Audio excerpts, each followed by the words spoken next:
और हिंदुस्तान तो कई ट्रिलियन डॉलर की इकोनॉमी जो है वो बन चुका है, शायद 5 या 4 या 4.5 ट्रिलियन डॉलर की इकोनॉमी बन चुका है। दुनिया आगे चली गई है। पाकिस्तान के 250 मिलियन की आबादी का जो मुल्क है उसकी टोटल नॉमिनल जो जीडीपी है वो 300 बिलियन डॉलर से भी कम है, जबकि ये बांग्लादेश से भी अब खासी कम है। और Press the bell icon on the YouTube app and never... सभी को जय हिंद दोस्तों, आप सभी का हार्दिक स्वागत है हमारे YouTube चैनल पे। तो आज हम आपके लिए एक ज़बरदस्त वीडियो लेके आए हैं जिसमें आपको काफ़ी कुछ जानने को मिलेगा। तो इस वीडियो को अंत तक देखें और चैनल पे नए हैं तो चैनल को सब्सक्राइब कर दें और बेल का बटन ज़रूर प्रेस कर दें ताकि हम आपके लिए ऐसी इंटरेस्टिंग और इन्फॉर्मेटिव वीडियोस लाते रहें। साथ मिलकर ये वीडियो देखते हैं। जय हिंद।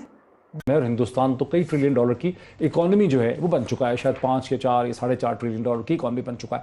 दुनिया आगे चली गई है। पाकिस्तान के 250 मिलियन की आबादी का जो मुल्क है उसकी टोटल नॉमिनल जो जीडीपी है वो 300 बिलियन डॉलर से भी कम है, जबकि ये बांग्लादेश से भी अब खासी कम है। और यही मैं आपसे पूछने लगी हूँ कि 70,000 जाने, हमारे फौजियों की शहादत, फिर हमारे बच्चों के गले काटे गए। क्या इन लोगों से बातचीत होनी चाहिए? इन लोगों के लिए माफी होनी चाहिए? लेकिन अमेरिका की हमसे जो तवक्कुआत हैं वो इसके बिल्कुल उलट हैं। वो ये चाहता है कि हम इंतहा पसंदों के खिलाफ कार्रवाई करें, यहाँ तक कि पाकिस्तान को डू मोर के लिए मजबूर करने अमरीकी महकमा खारजा के deputy secretary Wendy Sherman Pakistan के दौरे पे भी आ रही हैं। इसके अलावा उन्होंने हिंदुस्तान और उज़्बेकिस्तान का भी की बात है कि जब ये पंडोरा बॉक्स खुलता है तो इमरान खान साहब के ऐसे रिलेटिव का नाम आ जाता है जिनका एड्रेस जो है वो सेम है जो इमरान खान साहब का एड्रेस होता है। और हैरत की बात ये है कि वज़ीर ख़जाना साहब का नाम आ जाता है, जिसमें आज आपने अभी कामयाब जवान प्रोग्राम की बात की, फिर उन्हीं वज़ीर ख़जाना साहब को अरबों रुपए जो है वो कहा जाता है कि नौजवानों को डिस्ट्रीब्यूट करो। वो वज़ीर ख़जाना जिसका नाम पंडोरा बॉक्स में आता है ऑफशोर कंपनीज़ में।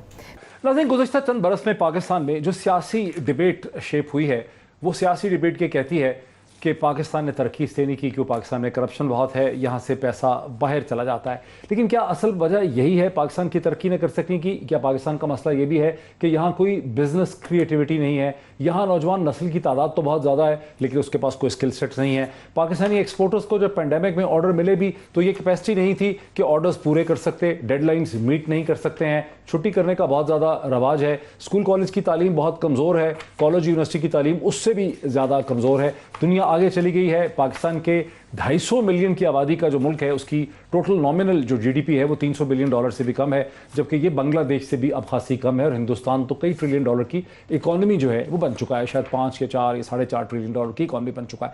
तो कहीं ऐसा तो नहीं है कि पाकिस्तान का जो तमाम सियासी माहौल है वो पाकिस्तान में सरमायाकारी को इन्वेस्ट ही नहीं करता, यहाँ सरमाया ठहरना ही नहीं चाहता, जिसके पास पैसा है वो यहाँ से पैसे को बाहर ले जाना चाहता है। यहाँ हर वक्त तमाम कल्चर यही कहता है पकड़ो, मारो, जेल में डालो, गिरफ्तार कर लो, उल्टा लटका दो, जिसकी वजह से ये मुल्क असल में ये इसके असल मसाइल इस तरफ भी हैं कि कम से कम बहुत से मसाइल का हिस्सा इस तरफ भी है। यहीं से बात का हम आगाज़ करते हैं।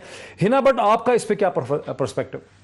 देखें, आई थिंक कि इनकी हुकूमत में लास्ट 3 इयर्स में आपने देखा कि कर्जे भी सबसे ज़्यादा हो गए, मुल्क की इकॉनमी भी बर्बाद हो गई। सबसे इम्पॉर्टेंट चीज़ ये है कि लोगों को पता है, जो भी इन्वेस्टर्स हैं उनको पता है कि ये इतनी नाअहल हुकूमत है। इतने कर्जे ले के भी मुझे बता दें कि 3 साल में इन्होंने क्या डिलीवर किया? कोई इंफ्रास्ट्रक्चर का प्रोजेक्ट डिलीवर किया हो, कोई डैम की कंस्ट्रक्शन, कोई मोटरवे, कोई एयरपोर्ट कंस्ट्रक्शन। बेसिकली इन्होंने मुल्क का बेड़ा गर्क किया। जीडीपी हम 5.8 पे छोड़ के गए थे, जीडीपी को ये 2.33 पे ले आए। कर्जे सबसे ज़्यादा हो गए, 50 लाख घर के वादे किए थे इन्होंने, करोड़ों नौकरियों की बात की। अब अगर हम देखें तो कितनी मुल्क में बेरोज़गारी बढ़ गई है, महंगाई कितनी ज़्यादा हो गई है। आज की हम बात देखें कि दोबारा जो बिजली की प्राइस है 1.72 रुपीस पर यूनिट इंक्रीज हुई और बिजली 18 रुपए पर यूनिट पे चली गई। अब मुझे बताएं कि हमारे टाइम पे 8 रुपए की बिजली पर यूनिट थी और तब ये कहते थे कि जो है ना हुक्मरान चोर है, ये बिजली के बिल फाड़ते थे, सिविल डिसोबीडियंस करते थे। तहरीके तालिबान पाकिस्तान से मुज़ाकरात हो रहे हैं या नहीं? वज़ीर आज़म और वज़ीर दाखिला के बयानात में तज़ाद क्यों है? चंद रोज़ पहले वज़ीर आज़म पाकिस्तान ने तुर्क टीवी को एक इंटरव्यू में कहा कि हुकूमत कलदम टीटीपी के कुछ ग्रुपों के साथ मुज़ाकरात कर रही है। यही नहीं, उन्होंने ऑफ़र भी दी कि अगर वो हथियार डाल दें तो उन्हें माफ़ कर दिया जाएगा। वज़ीर आज़म पाकिस्तान ने जैसे ही یہ انکشاف کیا، اسی وقت سے ملک میں تحریک طالبان پاکستان کی طرف سے کی گئی دہشت گردی اور معافی کو لے کر ایک بحث چھڑ گئی ہے۔ اب پرائم منسٹر صاحب جن گروپس کے ساتھ بات کرنے کی ہمیں ٹیلی ویژن پر جو انٹرویو ابھی میں ان کا دکھا رہی تھی، ایک چھوٹا سا چنک، اس میں جو بتا رہے تھے کہ کچھ گروپس کے ساتھ بات چیت ہو رہی ہے، تو یہ وہی ٹرم ہے کہ گڈ طالبان کے ساتھ ہم جو ہے نا وہ بات چیت کر رہے ہیں؟ بسم اللہ الرحمن الرحیم۔ دیکھیے شادیہ، جو شیخ رشید صاحب نے کہا ہے اور جو پرائم منسٹر نے کہا ہے، سچ جو ہے وہ ان دونوں کے بیچ کہیں ہے۔ اچھا، پرپوزل میرا خیال ہے کہ افغان طالبان جن کی ذمہ داری ہے کہ ان کی سرزمین سے کوئی کسی کے خلاف دہشت گردی نہ کرے، ہم ان سے یہی مطالبہ کرتے ہیں اور کریں گے، کیونکہ انہوں نے ایک انٹرنیشنل ایگریمنٹ جو سائن کیا امریکہ کے ساتھ، اس میں انہوں نے گارنٹی دی ہے کہ ان کی سرزمین کسی کے خلاف استعمال نہیں ہوگی، اس میں TTP بھی شامل ہے۔ یہی میں آپ سے پوچھنے لگی ہوں کہ 70,000 جانیں، ہمارے فوجیوں کی شہادت، پھر ہمارے بچوں کے گلے کاٹے گئے، کیا ان لوگوں سے بات چیت ہونی چاہیے؟ ان لوگوں کے لیے معافی ہونی چاہیے؟ دیکھیے میں یہی کہہ رہا ہوں کہ اس کی چیزیں ابھی واضح نہیں، لیکن یہ عوام کے جذبات کا خیال رکھنا بہت ضروری ہے۔ جو ملک 20 سال وہاں بیٹھے رہے ہیں، آپ سمجھتے ہیں کہ ان کی پراکسیز ان کی ہوا میں غائب ہو گئی کہیں؟ جن کو وہ پیسہ لگاتے رہے وہ وہاں موجود ہیں، ان کی زندگیاں ان کے پیسے پہ چلتی رہی ہیں، بالکل ان کے کاروبار ان کے رحم و کرم پہ، ان کے کاروبار امریکہ کے رحم و کرم پہ۔ بالکل۔ آج کی اس ویڈیو میں آپ کو بتاؤں گا کہ کیسے پاکستان کو قربانی کا بکرا بنانے کی کوشش کی جا رہی ہے، آنے والے دنوں میں کون سی اہم شخصیت پاکستان کا دورہ کرنے آ رہی ہے، اور کیا پاکستان اب امریکن دباؤ برداشت کرے گا یا کوئی نئی حکمت عملی اپنانے کی کوشش کرنا ہوگی۔